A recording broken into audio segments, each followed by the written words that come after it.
Georgia Congressman Mike Collins. Congressman, good to see you. Thanks so much for coming on. This Senate investigation, the state Senate investigation, I want to be very clear that, again, this is still a local case, a local investigation. This has been approved to move forward. What do you see coming out of it? Well, I think the wheels are clearly falling off the bus on this investigation. I was telling a group earlier this morning that I think this was more made for a Jerry Springer episode than it is anything. When you've got Fani Willis, who's obviously got her eye on somebody else's fanny instead of actually out there trying to do the people's work and trying to, pay for it off the taxpayers' dime. Sir, this case has now got national attention because a lot of people are wondering what is going on in Fulton County. The fact that all of this is going on behind the scenes, and yet the former president is facing some serious state charges here. Of course, I'm referring to Donald Trump and then those other co-defendants in the case.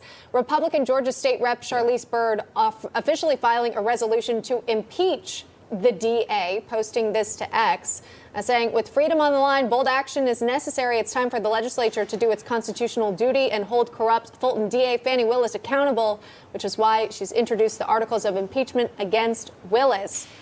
Congressman Collins, do you think this happens here? Would there be support?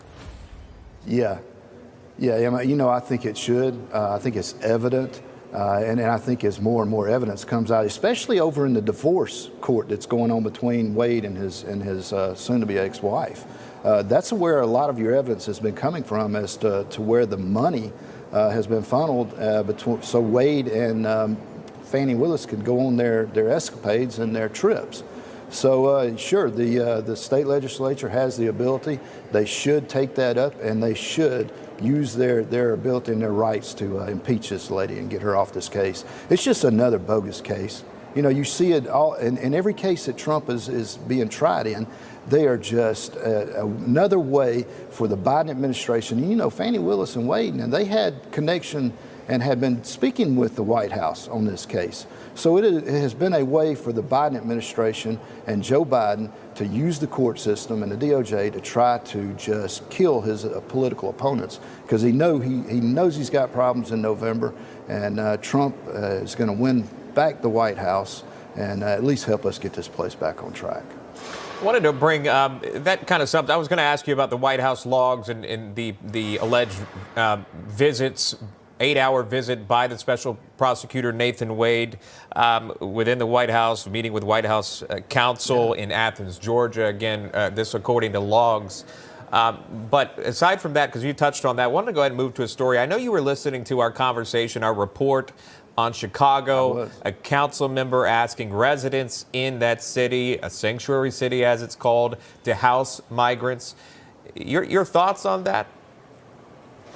Well, you know what, and I'd say for those people that want to house somebody to get them off the streets, we have a huge problem out there with our homeless veterans. The people that actually been out there fighting, putting their life on the line just so that we could keep our country and so that we could be free. Do you realize that the #1 demographic of homeless veterans is a female with a child?